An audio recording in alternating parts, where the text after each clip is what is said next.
They want you to say her name. Her name is Breonna Taylor, and we're saying the part they forgot today on The 10th Man.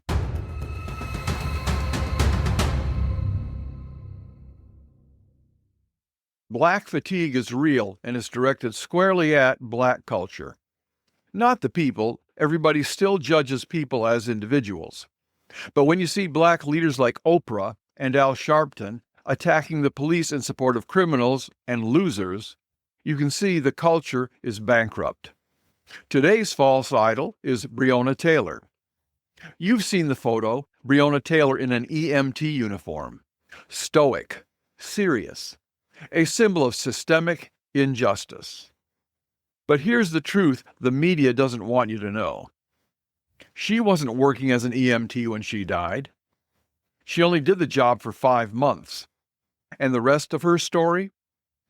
Let's just say it doesn't quite fit the halo they built around her. Breonna Taylor was an EMT for just 5 months in 2016. Not 5 years, not even 1 full year. Just long enough to not complete her probation, and then she left, or possibly quit before she got canned. After that, she worked in a hospital as an ER tech. Not a first responder, not out saving lives in the street. Yet every major outlet kept pushing the EMT image because a woman in uniform is easier to sanctify than a woman with, let's say, a complicated backstory. The city of Louisville, Kentucky paid Breonna Taylor's estate $12 million. Why? Not because the raid was unlawful. A judge signed the warrant. Not because the officers were racist. They weren't. But only because the optics were radioactive.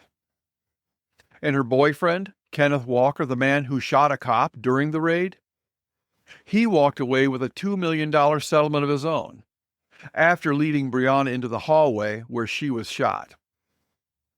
He was unharmed, she died, and now he's rich. Meanwhile, Sergeant Jonathan Mattingly, the cop who got shot, sued Walker for damages, and lost. That's right, the wounded officer sued his shooter and lost in court. I guess there is separate justice for millionaires. So go ahead, tell me again who the victim is in this story. Before we continue, if you're done with phony narratives built around scrubbed bios and staged uniforms, hit like and subscribe, and click notifications because the algorithm will never tell you what we're about to walk through. The media painted her as a nurse in scrubs. But let's talk about the company she really kept. Breonna Taylor dated not 1, but 2 drug dealers. The first was Jamarcus Glover, a major narcotics trafficker in Louisville. Her car was used in his operations. Her apartment was one of several of his drop houses being raided that night. And the second, Kenneth Walker, the loser she let shack up with her, and who fired at police and started the chaos that night. When Walker came out shooting, it was probably because he thought Glover was back on with Breonna. Breonna loved being a healthcare professional, said her sister Janiah. But somewhere along the line, that love didn't stop her from aiding drug distribution. Her name was on the rental car, and it was tied to a murder. Her address was used to run a trap operation. Meanwhile, drug overdose deaths were, and still are, skyrocketing. But we're told this is who we should honor? She supposedly wanted to be a nurse, while millions of families are burying kids from the very drugs these men pumped into the streets.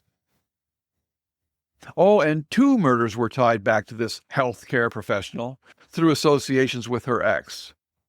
But they don't talk about that. It doesn't fit the hashtag.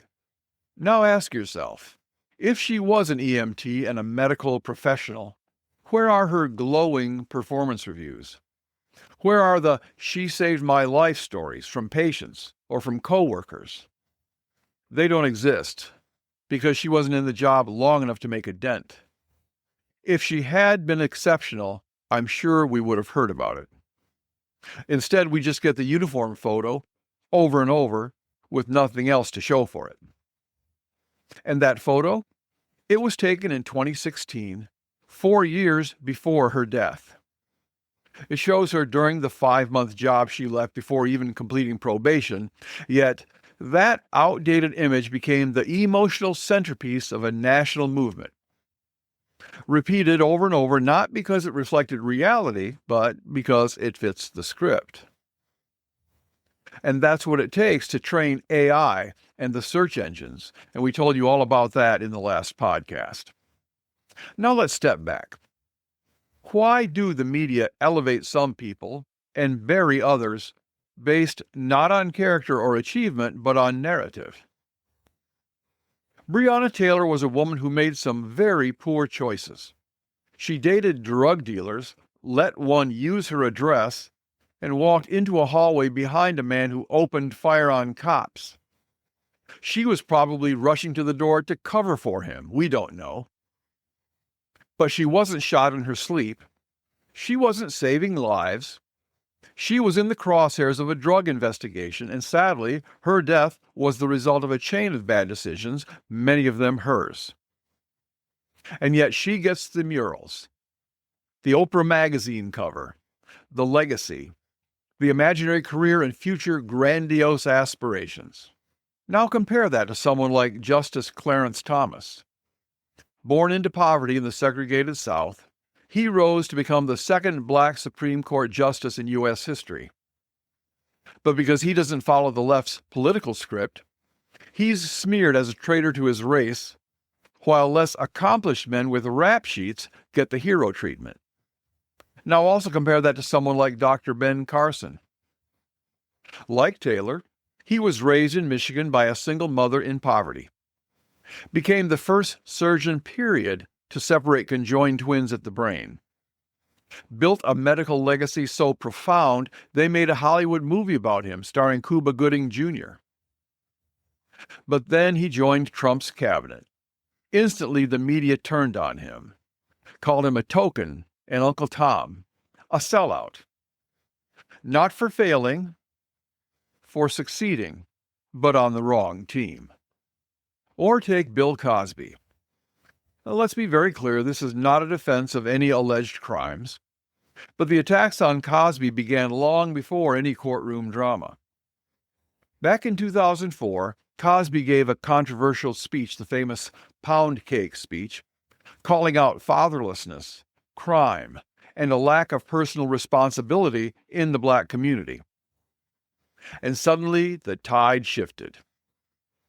The man who once told America to get an education and raise their kids right became a target. Not for what he did, but for what he said.